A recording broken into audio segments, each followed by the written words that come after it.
Well, this battle's going to happen and you're going to die. So you have the choice to show up or not. I think by fighting against where we're going, we're not able to stay where we're at in the present moment. You may be remembered for taking me out, but you'll only be remembered because of my name.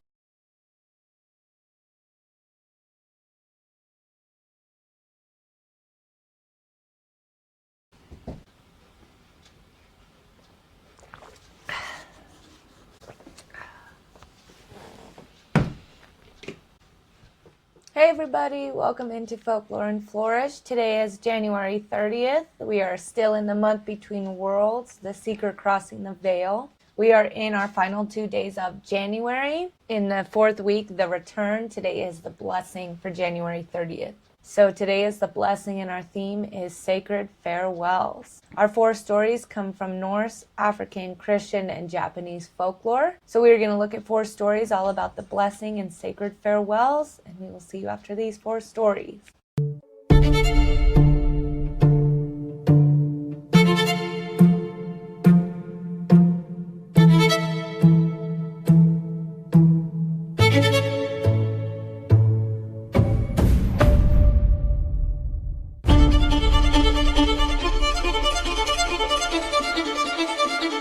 Before we begin, I want to take a moment to honor the cultures behind the stories we are about to explore. The tales shared here come from many peoples, lands, and traditions. I do not change these stories to fit modern expectations or to align with today's social standards. Instead, I present them as they were told, sometimes beautiful, sometimes harsh, sometimes challenging. We are not here to judge the past, but to understand it, to listen, to learn, and to honor the ancestors who carried these stories forward. We also share stories from various religious traditions. These are presented in their historical and spiritual context, with respect for their beliefs that they represent. Every culture deserves respect, context, and acknowledgement, and this space is dedicated to doing exactly that. Story 1. When the gods prepare for Ragnarök.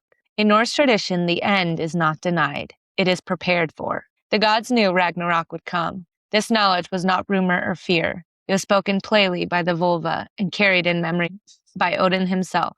The end of the world was not a surprise awaiting discovery. It was a certainty awaiting its hour. What mattered was not escape. What mattered was how one stood when the ending arrived. After Odin heard the prophecy, the gods did not dissolve into despair. They did not attempt to bargain their way out of fate. Norse myth does not allow for that kind of hope. Fate, once spoken, cannot be unsaid. Instead, the gods prepared. Odin gathered knowledge relentlessly. He sacrificed his eye for wisdom. He hung himself on the world tree to learn the runes. He sent his ravens across the worlds each day to gather news, not to prevent Ragnarök, but to meet it with awareness. Thor continued to guard Midgard.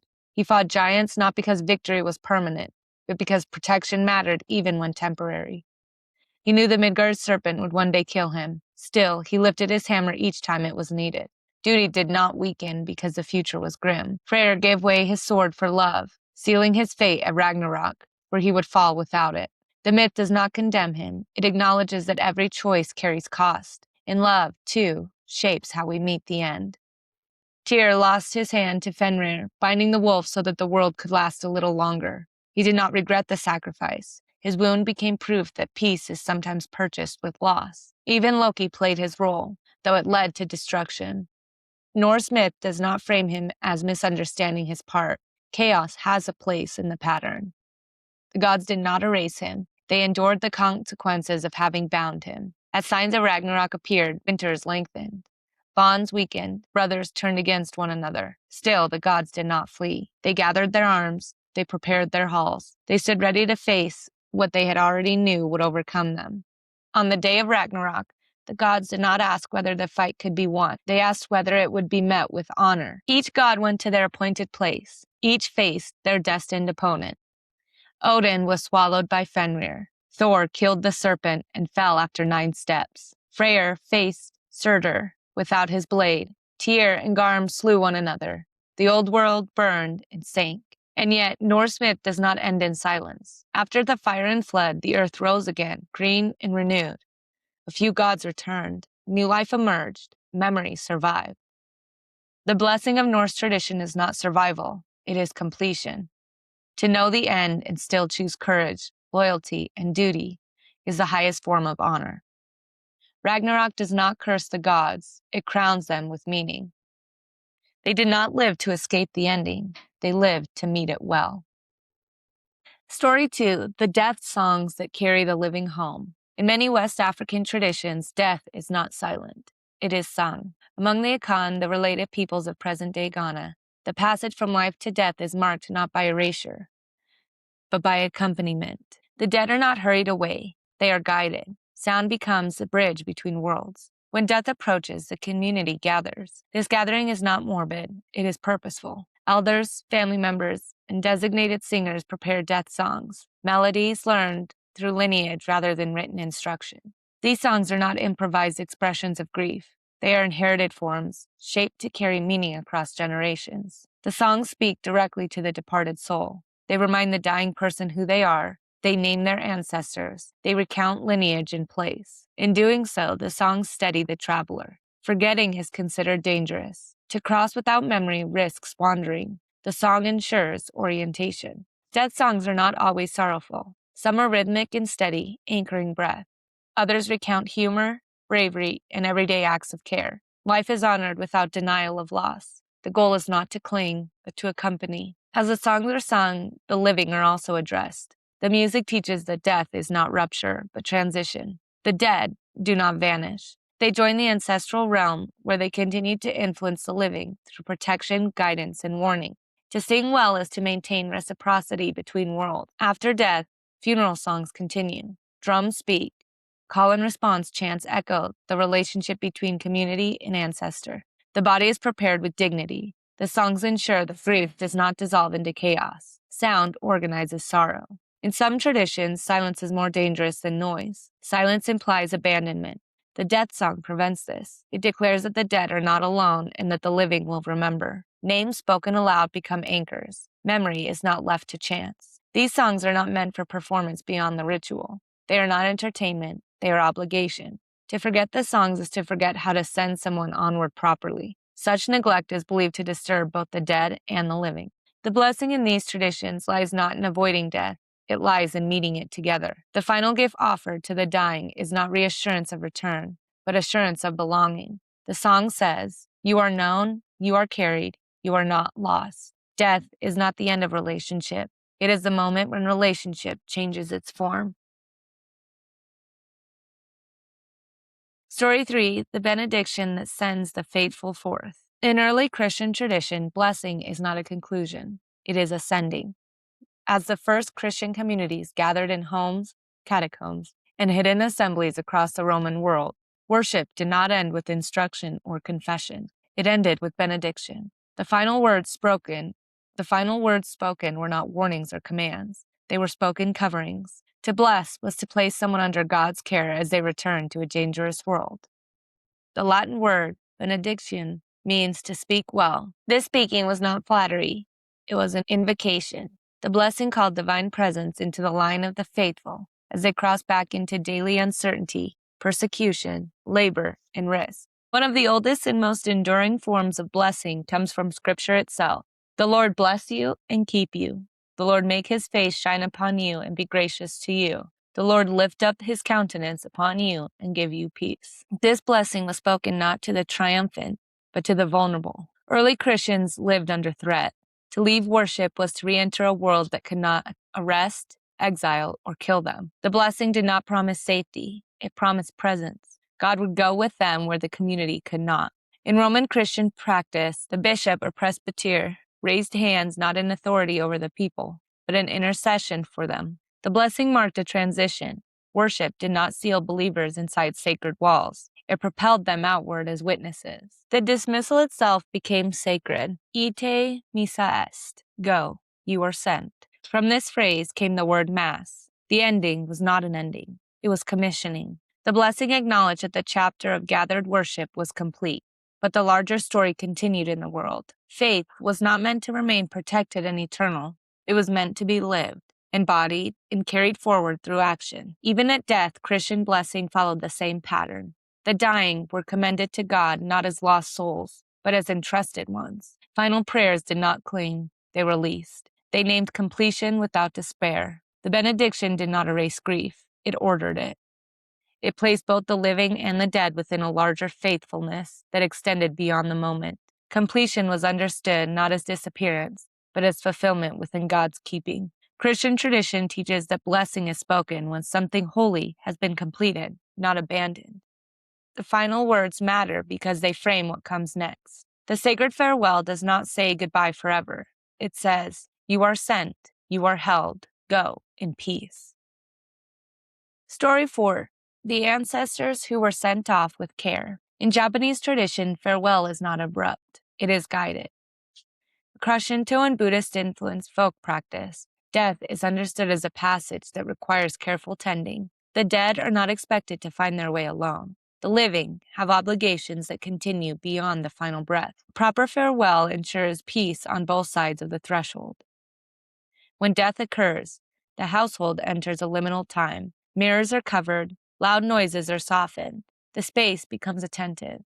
The body is washed, dressed, and positioned with intention. These acts are not symbolic niceties. They are gestures of respect and orientation, acknowledging that the spirit has begun its departure, but has not yet arrived elsewhere. Prayers are spoken quietly, not to command the dead, but to reassure them. In Buddhist practice, sutras are chanted to remind the departing spirit of impermanence and release. The words are familiar, steady, and repetitive, creating a rhythm the soul can follow. Confusion is considered the greatest danger after death. The blessing lies in clarity. The funeral itself is not an ending. It is instruction. Monks speak of the path ahead, not in graphic detail, but in calm assurance. The dead are reminded that attachment must loosen. The living are reminded that grief must not bind the departed too tightly to the world they are leaving. After cremation, the bones are gathered by family members using chopsticks, passed carefully from hand to hand. This act is done slowly, deliberately, without haste. It is one of the most intimate rituals in Japanese culture.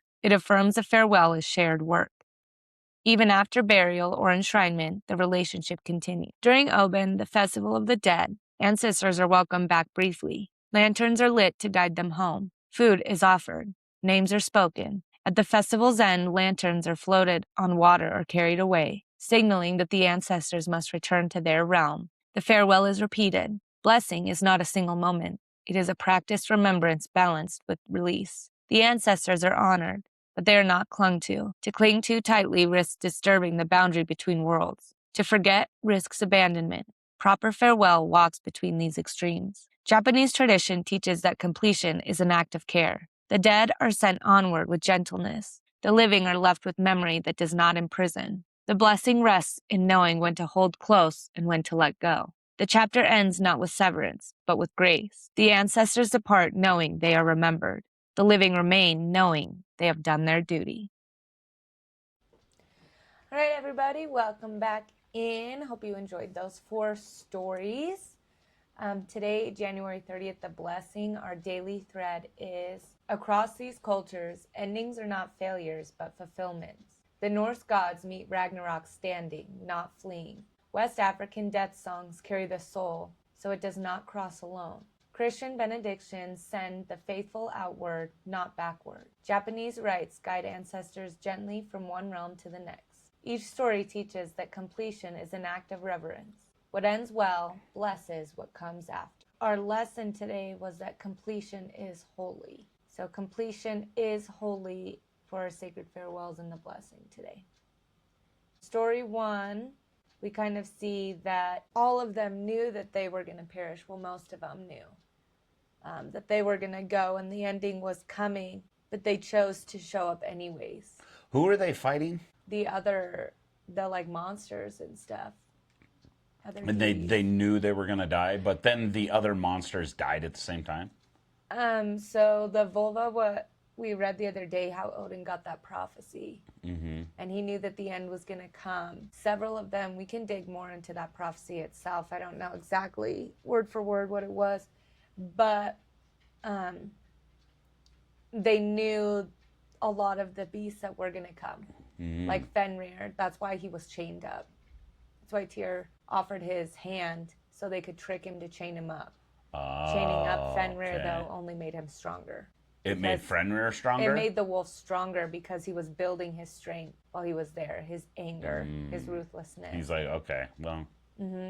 And so we have that one. Thor was always protecting Midgard, which is Earth, and Jormungandr, which wraps around it. That's what he's protecting us from. But he knew that his end was going to come because of that serpent, like it said. And yet he showed up every day anyways to protect it while he could. Yeah, it's not necessarily about what you're where you're going to end. It's what you do with the time that you have. This story emphasizes in Norse stories like this, farewell myths emphasize completion through courage.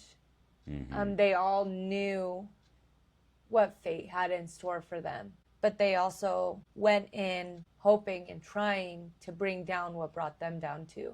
Right. Their end was sealed, but we aren't shown other people's end. Yeah. Right. So who knows how many went up against Fenrir before he swallowed Odin? You know? Yeah. How many people fought Jormungandr before Thor did? Right. And so, as we heard in that, I mean, Thor defeated the serpent and then fell after 9 steps. So he walked 9, which is the completion number. Yeah. Again. And Freyr, which faced Surtur, which is a giant, faced them without their blade because they gave their blade willingly. Like, they still lived. What'd they give their blade up for? So, Freyr's sword is actually the self-fighting sword. What the? So, his sword is the magical self-fighting sword. What? That you see in a lot of shows. Yeah, I was going to say, what cartoons is that? And you see the sword just like... It's fighting. A lot of shows. Yeah. And we just watched one where... I thought that was just a goofy little thing, but that... Yeah, no. That shows up a lot. That self-fighting sword is Freyr's. And he gave it to his servant, to persuade this giantess to become his wife. So he fell in love with her and he needed the servant to help sway her. So he gave the servant his sword to woo her, the giantess, on his behalf. But he was so consumed with his love for her that he went into Ragnarok without his sword, without that blade. That's got to be like a destiny thing. Yeah, you can't avoid the end. And they knew it was coming anyway, so they were preparing for it. But what they did have was everything that came first. Everything that came prior to that. Right. So that was a sacrifice he was willing to make, knowing that the end was coming. And he wasn't going to come out anyways. But the thing is if he had his sword, that's the thing that gets me about predictions and stuff. As soon as you hear it, you do everything you can to not make that happen. But in turn, you actually make that happen. You know what I mean? So, like, had he had his sword, who knows what would have happened at that point. Right. Not what was supposed to happen, of course, through everything that did, but something different would have. Absolutely. And possibly. Other people, I mean, there were so many that slew each other.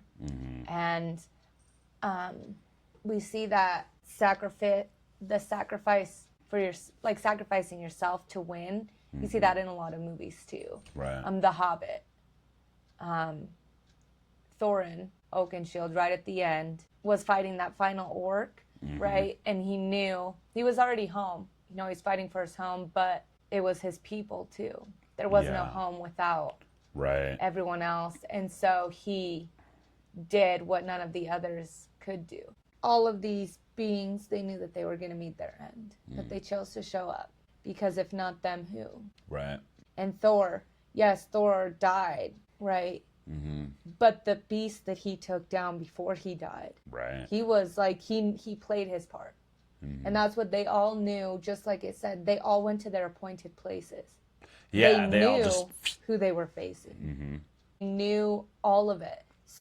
Freyr, yeah, he gave his blade away. He also knew he was fighting, who he was fighting.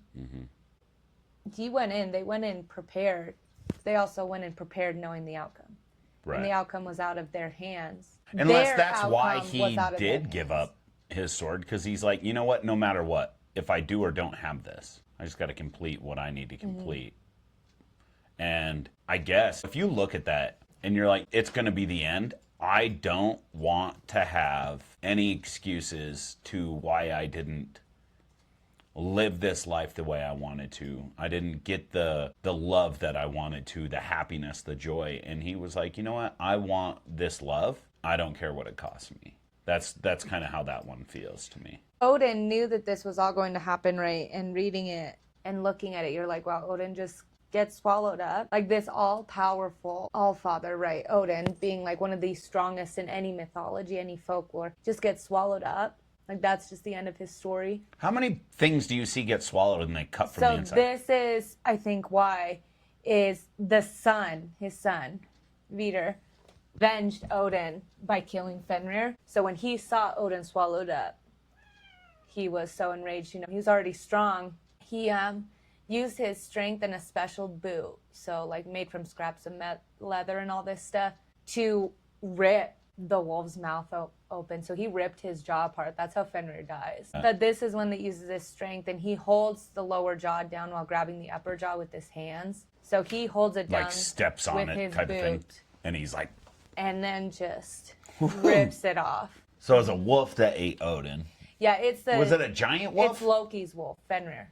It's Loki's son. Jormungandr is Loki's son too. So So this is just a big family battle. There's more than just them, but finally with the Ragnaroks, we all knew what was coming, and it did say in this, even Loki played his role.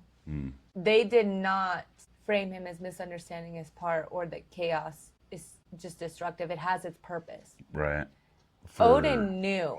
They knew what was going to happen at Ragnarok. Who was going to be involved, who was going to be slain and everything. He lived his purpose, and I think this exact story is why I believe that Odin knew Loki was that giantess that wouldn't weep for Baldur, because Odin knew, because he was told in that same prophecy that Ragnarok was coming, but there was something after, and Baldur would see it, which means she saw that he was going to die before Ragnarok, right? And that there was something after. The gods are not blessed because they survive, but because they remain faithful to their roles until the end. Sacred farewell is not escape. It is standing fully present as the chapter closes. So they just refused to go out with anything less than they deserved. So yeah, they had these more, like these incredible battles and stuff, but you have to remember Valhalla, you have to die in battle, like die a noble death in battle. So there was also that. They're like, I want to go to the cool place, so let's do this. Well, this battle's going to happen and you're going to die, so you have the choice to show up or not. Yeah, but if that was your... nothing to them, if the afterlife was, okay. Well, and that's the thing is, like, you look at, everybody is so afraid of death nowadays, it seems like. That's more common than not, right? I know I was there personally. But then back then, like around where these stories come from, not just Norse, but a lot of these older stories, there was pride in it. And there was pride in death. And there was that belief and that faith that there is something even way better. If that's been around for so long, that there's something so much better afterwards, why do we fight against that so much, so often? And we've made this switch where we've almost made it to where we don't want to go there at all. We want to try and stay here as long as possible, but why? You know, do what you're supposed to do here and then go. I think by fighting against where we're going, we're not able to stay where we're at in the present moment and truly live, because we're so scared of not letting that thing happen. And this perspective is, I think it's just beautiful to know when your end was going to be. Like for them, I think it was beautiful that they got to see that and got to see who was going to send them to their maker. I just think that would be such a cool aspect. Like, bring it on. Game on. Like... But because they knew their end was coming, their life was so much richer because they allowed it to be. Right. So that is to live like it's your last day. Isn't that how they tell us to live anyways? Yeah. They succeeded, it seems like. And who? Just the stories that we talked about, a lot of them. You know, that's how they're living. Is like the show we're watching, The Rain, like to live in court or to be at court. Like I was really thinking about that, right? Those people are just hanging out all day, not doing like work. They're just chilling, like having a great time. That was their life, just to kind of hang out. And I'm sure obviously that's the noble side of things, right? But I kind of envision the story that we're talking about right now with all these people. Like, that's how it was, just like, okay, we got to do this, but let's just hang out. Let's enjoy our lives as it is right now. And we'll take care of that in a little bit. You know? And just kind of do what you're going to do.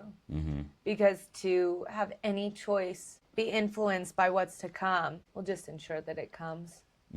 So I do believe that Odin probably was just like, leave your mark here. And then take out as many of those bastards as you can at the end. You know? I think a big thing for them is that pride of, no, you will remember my name too. You know what I mean? Like, no matter what, my name will be written because of what I do. And I love that. You may be remembered for taking me out, but you'll only be remembered because of my name. Right? You took me out, and yeah, that was the final thing you did. But don't get it twisted. You're remembered because of my name. Picture Thor, like, to push the limits and to know every day I'm going to go to Midgard and protect it. And I'm going to see the thing that will be my end. But I'm going to go anyways. It's just like Ra every single day going against Apophis. Yeah. Right? It's the exact same thing. Right. I'm going to do it every day knowing that one day it will be the end, but you're going with me. Like, we're going to live right here, side by side this whole time, but when you step out of place, we're both going. That Like, that you're going just, down with me. as you're explaining it, because you got the one and the other, and they're just going to fight and fight and fight. I mean, to me, that's just the yin-yang symbol. And when one falls out of balance, they both fall out. Right. And that's why they both had to die. Because one chose that they were better or stronger or whatever, that they didn't need the other. They stepped away from their power. That's something that the Norse deities did that other folklore you don't see a whole bunch of.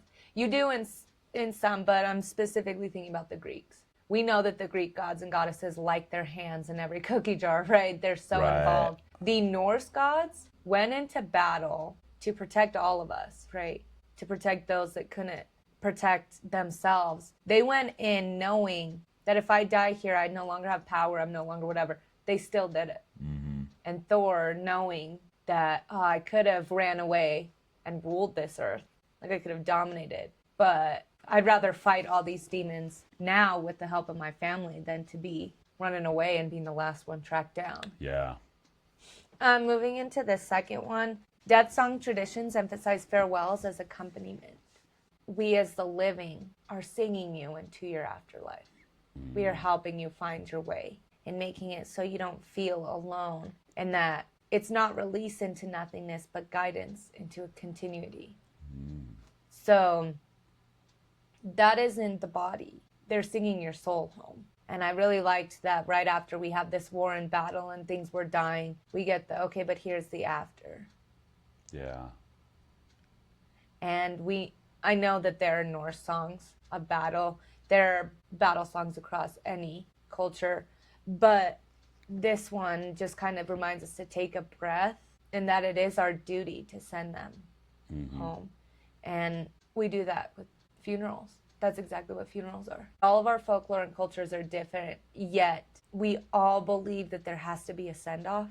The death should not be done alone. I think it's a respect thing for one. And I think that's the biggest thing. It's respect. That body held the soul of your loved one. So give it some respect. And then, yes, they should be gone already, like no longer attached. But maybe they're stuck somewhere, or they do need that push. That could possibly be something. Obviously, I don't know enough about it, but... Well, it's just like when we lose anyone, we hope that they hear us.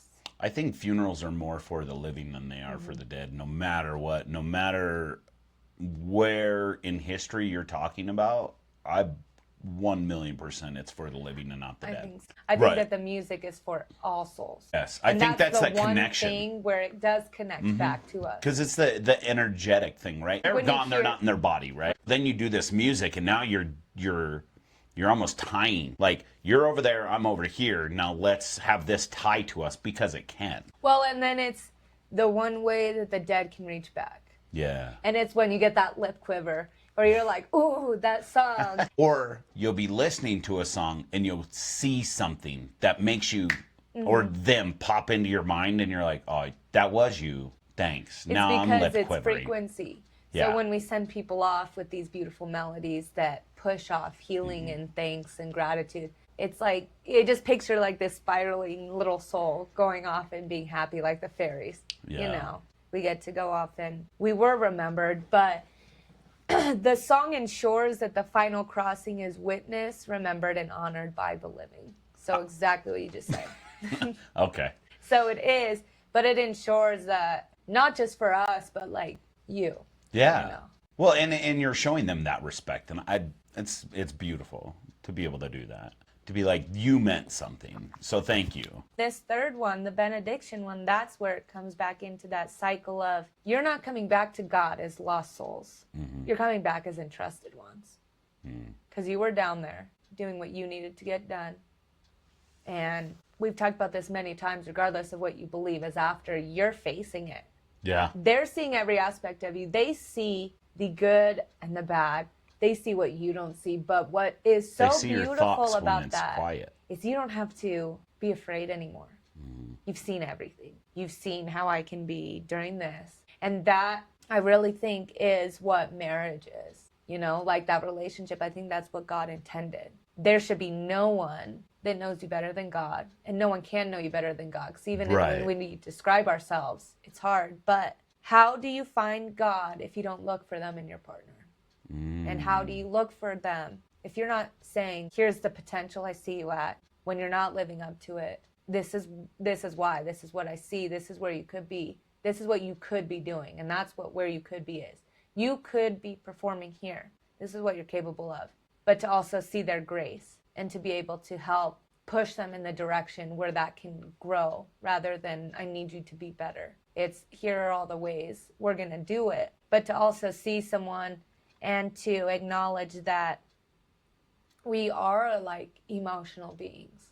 So to go, yeah, I see your potential here, but you also need to take a breath and I need you to break down every once in a while as well, which means I need to be there through the ugly, through the when we fight and we say things and push people away. That's what it means, you know? Being a parent, that's why I think parents love their kids so much, is because they just want to drop kick them. Yeah, that's love. Yeah. That's love. Because you're just like, ugh. Because if you just did it this way, but it's us correcting a reflection of ourselves.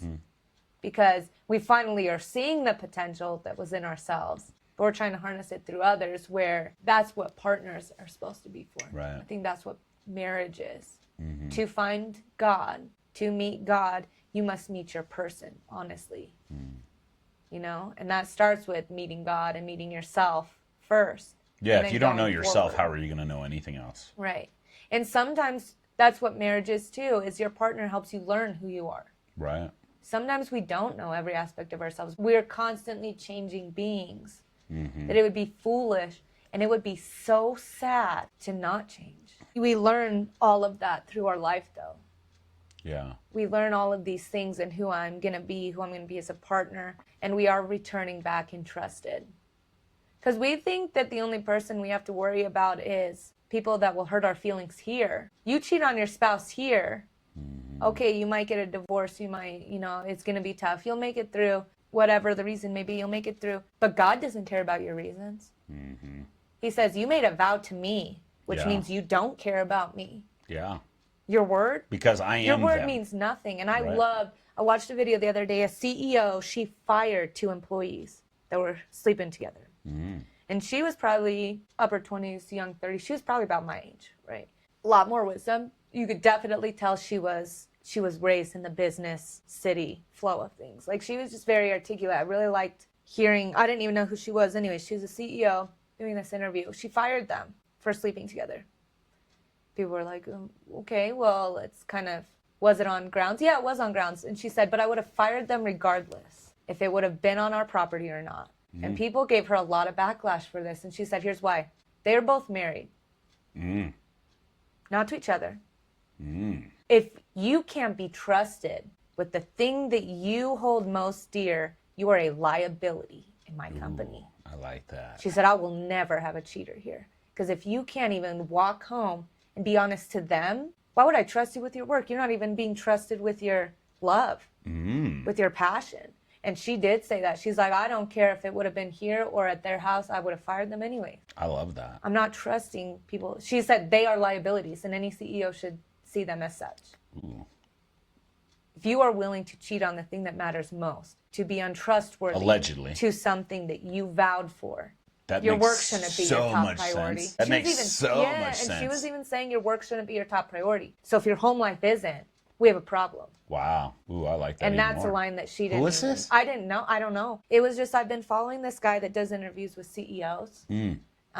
So I'll find the page. That's good. I like that But you're it's like a following people diary. like that, because that, like, when you start living in the mindset of something bigger than what you are and what you're striving for, you're just aligning with that energy so you can move into that. Right. And I love that. I've just been following this, and it's called, I think the page is like Diary of a CEO. Something. It's this guy interviews just different kinds of CEOs. Okay. But I did really like that because it flips the script. It's no excuses or anything. It's the simple fact of you can't be trusted with what you love most dear. What you love most dear should absolutely be your partner. Yeah.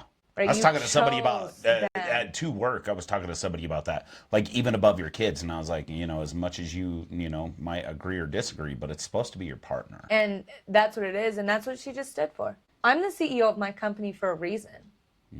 And it's my company, so I make And the I'm doing it, decisions. and I'm not doing that. Because it is a liability. The press release, those are lives being destroyed because two people are choosing to do this.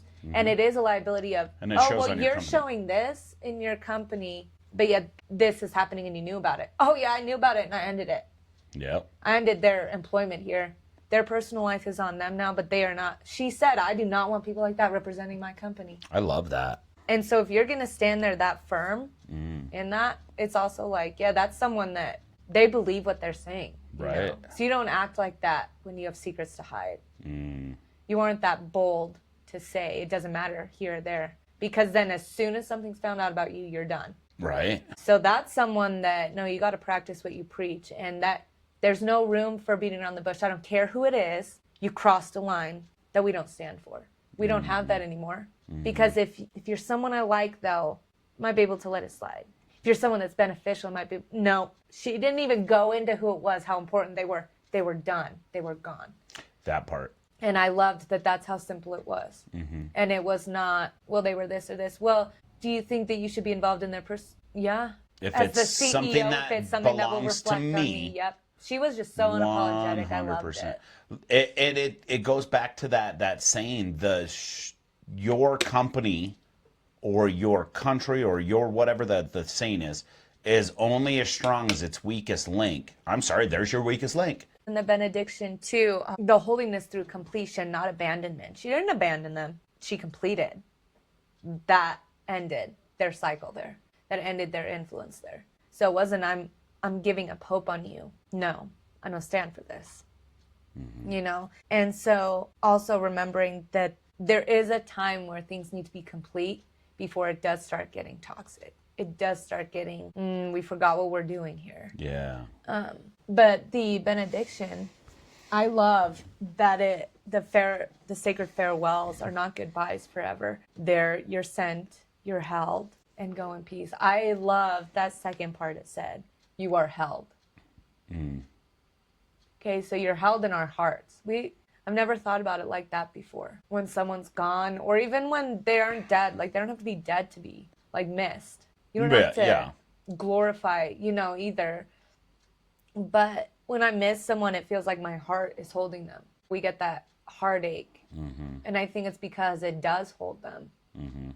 So that's kind of what this one is. You are sent, you are held, but there's someone else holding them too. They're just waiting. Yeah. Or maybe not holding them. They're like, dude, I'll tell you what, Jane, they do not want to be held. They're up here running amok, being absolutely redonkulous. But these emphasize the completion through blessing and sending. The final words are not meant to close faith off, but to release it into the world. A chapter ends, but vocation continues under divine care. I love that. Your vocation continues. Your soul will continue under that divine care, whether it's that energy going right back into the earth, going up and beyond all of that. Where did I just see that? The Little Mermaid in the book goes, she wants this not to fall in love with the prince simply because humans have immortal souls. She wasn't looking to just become like his lover. She wanted the immortal soul. She wanted her soul. And what it says in the book, okay, right? Reading The Little Mermaid, you know how old it is. This is the original unabridged version. Because the souls were known to go beyond the stars back to home. Ah. The souls went somewhere when the body was done doing its job. It literally says that In the unabridged original? one. Wow. Yeah. That's so cool. it says that she's after that immortal soul because when we die, the soul continues its vocation in divine care. That's what her whole story is. Wow. That's why she wanted to be there. You get someone to love you and marry you and choose you over your father, your mother, your children. That's what it says. You get someone to love you and to vow to you. They're choosing you over their father, their mother, everyone else. Right. That's what it was. It wasn't just get them to sign over, marry you, trick them, whatever. Then you can get your immortal soul. Your soul will go on. That's what it was about.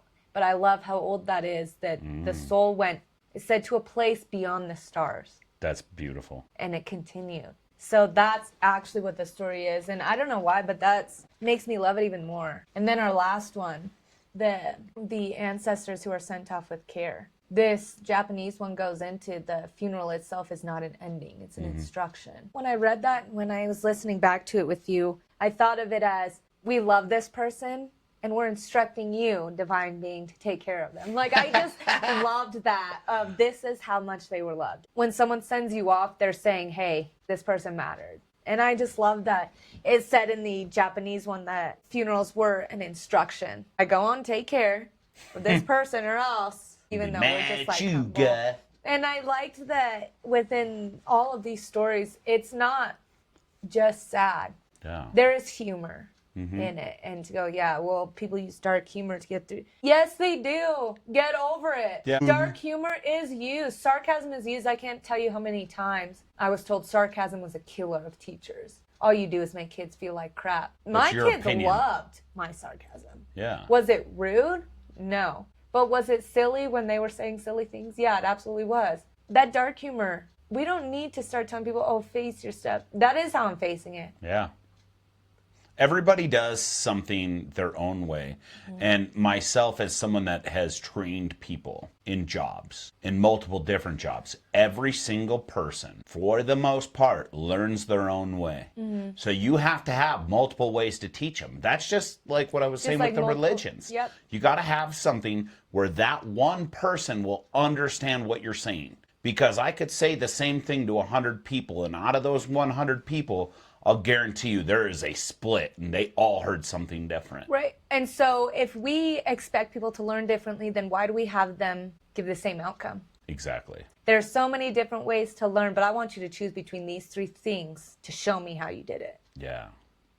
Well, now you can choose as long as I approve of it. Yeah, and it doesn't... My form of expression for grief, for learning, me expressing that has nothing to do with what you're willing to grade it as, what you're willing to look at it as. It should only be what you feel. Did it work? And that's why I love what you thought. Working in English department of it is reading, it is writing, it is listening, it is speaking, but giving them the opportunity. Okay, so if you were to show me whether you knew this or not, you write about it or you can talk about it. There is just as much validation in both of those. Right. And this is the relationship continues. I'm instructing you, I'm giving you a farewell. It's not a single moment. Every time I think of you, it's another farewell. It's like a beautiful little constant way to honor your ancestors. It's all about completion, but the dead are sent onward with gentleness. So it doesn't matter how you die. It could be like the worst, most extreme, and unfortunately there are people that undergo terrible ways to die, but you're sent on with gentleness. I think that you're grabbed. I think that someone you're grabbed with love instantly. Like you're like enveloped and you're like, oh, that sucked. This is awesome. Yeah. And like at that point, I truly believe like no matter how bad it is, and gosh, there's some horrible things that happen in this world. But as soon as God is like, okay, that's enough. Come here. Let's go this way. You're like, man, that sucked, but cool. Thank you.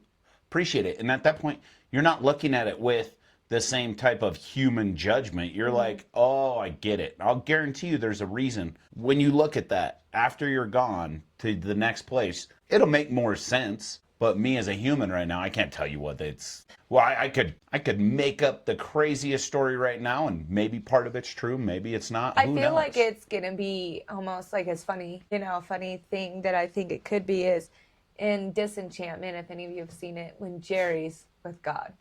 And Jerry's so mad at him. Like, what are you do? You sit here all day. When was the last time you created something? And God's like, what? And he's like, you created cancer? Yeah, I did. Well, you're just awful. And Jerry's just confused and everything. But God loves him. Lucy insults him. He's like, ta-ta. Or the elfo does. Right. And he's like, you do not call him dumb. I think that's what it is that wherever you go, you're loved for 100% everything you did. Yeah. It's like, it's no right or wrong. Well, yeah, because It's just your who you wrongs make somebody else choose right. That's that part I think people miss. I know I personally missed it multiple times because your actions, I might dislike them, but your actions made me choose something else for the better to where now these 10 people got something beneficial from me because your one action. Now these 10 people, and that's why you have to have this to get the whole part. And I've told you before, I am not at all a person that's good with death. I don't think that there's a way to be good with it. But I have to lighten the mood. I really do. And when I'm with people and they're going through that, I do try my best to just get them to smile or laugh. And with my family, I mean, mainly. I've been the one that they have asked to be around during the grieving stage. I don't like to go to funerals. I have purposely not gone to several people's funerals that meant a lot to me because I don't want to think of them like that. That's a hard part too. But I have gone to a funeral where, the grandma, you're saying all these nice things and everything, and people joke around, and the siblings, the kids like to add their jokes about their parents. But to be a grandkid and to go, I don't know what you guys are talking about. Grandma was hungry as hell. She would slap me when you beat her at cards. She drank more wine than all of us combined. We could say all these beautiful things, but let's talk about the things that made her hurt. Yeah. The fact that the human part of she her. would get a little bit saucy and then run her mouth to you. And if you beat her at cards, you're getting your face slapped or getting your ass whooped by this 80-pound soaking wet, grandma and grandpa and all these people. So it's like we say all these things, but it's almost like, yeah, but their mistakes almost made them more fun. Right. The choices that were scary made them exciting. Yeah, like a funny story. It's never the things that they conform to. It's never, they went this and this. Oh, but remember when they did that? Right. How awesome.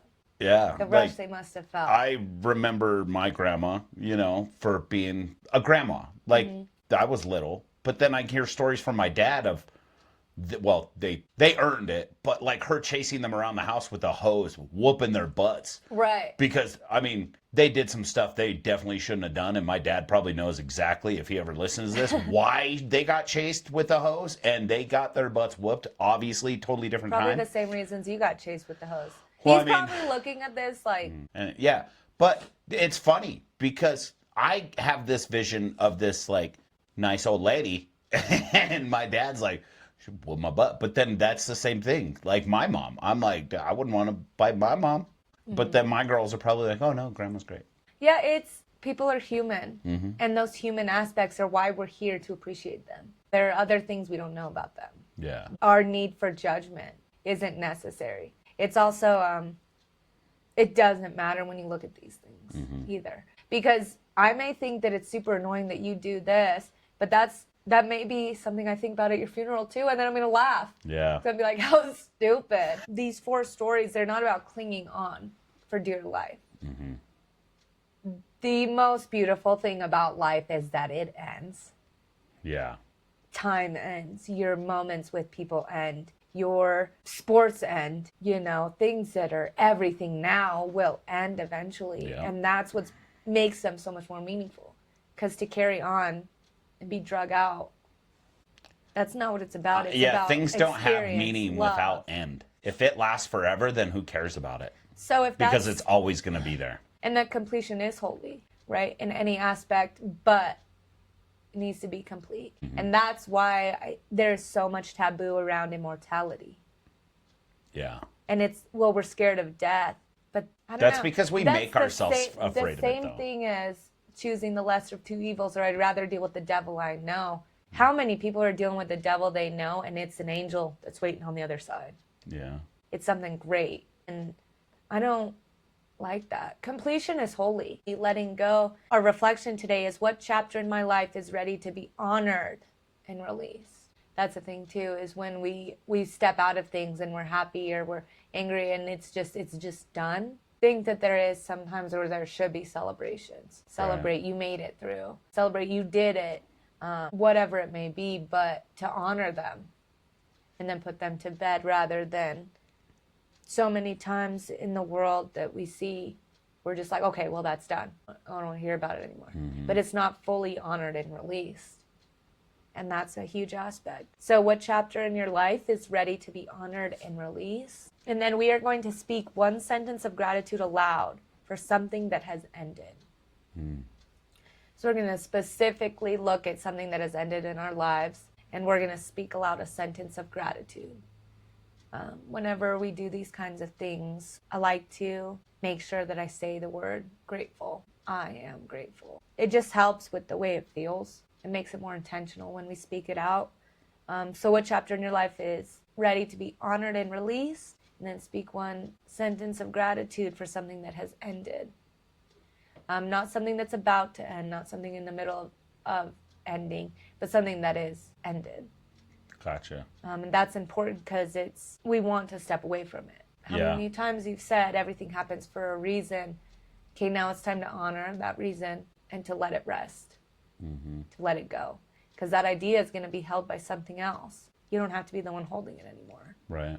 So our final application, or last little bit, is that a sacred farewell allows both memory and future to remain whole. Things must come to an end, but you have to honor the end and release it as well. With all of that today, that's all I have. Just remember that it is our job as a living to remember those and to honor them, and to, I really think that music is the best way that we do this. I mean, I know people have other ways of showing that, but with us, I just think of how much we use music, and we think of certain situations. We're like, oh, I remember this, oh, I remember this. So we just get that feeling, and that's us honoring them. That's how we honor, not through using them to justify anything other than because of what they did. They helped me be successful. Because of what they did, they showed me this.